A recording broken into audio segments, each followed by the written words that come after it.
عندي مشكلة واحدة بس كنت خايف منها، إن كنت كل ما أكلم حد يقول لي لأ بلاش بتاع كنوع من أنواع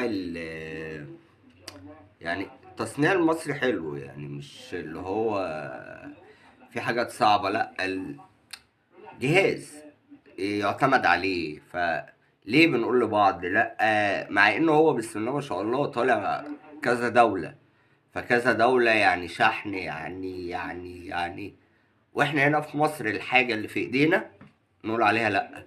فدي صعبة شوية. يعني انا بقول لك شايل الشغل في اماكن ياما رغم ان في افران تانية مع الفرن المصري، وهو اللي شايل الشغل، هو اللي فيه التحكم في. فكانت صعبة بالنسبة لي شوية حتة ان انا دلوقتي كجهاز ان انا اجي اروح اشتريه، فيقول لك لا لا لا لا لا لا. طب ما انت شغال بيه وانا اشتغلت بيه. ف واشتغلت على اصدارات اقدم من ده كمان، يعني عايز اقول لك اصدارات قديمة جدا فاتحين اماكن بيها.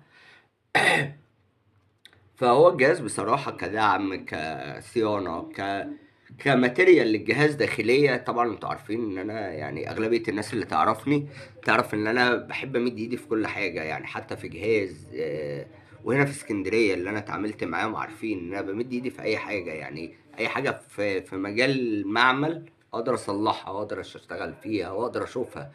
فلو الجهاز فيه اي حاجة اغلبية الناس اللي عارفاني عارفين ان انا ما كنتش اقول حلو او وحش.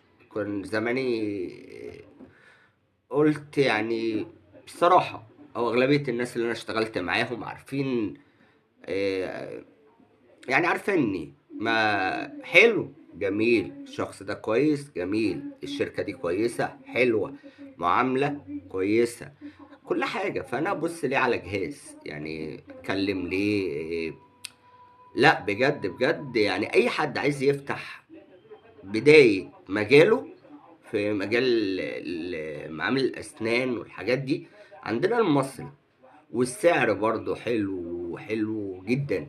يعني أنا عشان مقارنة بتمن الأجهزة التانية فأنا اشتريت جهاز يعني وجودته أعلى، وحاجته أحسن وأوفر، يعني مش ضمان سنتين، تحكم كامل. يعني انا بتحكم كامل، مش مثلا زي البرامج بتاعت الاجهزه التانية اللي انت لازم تبرمج الجهاز من اوتو زد.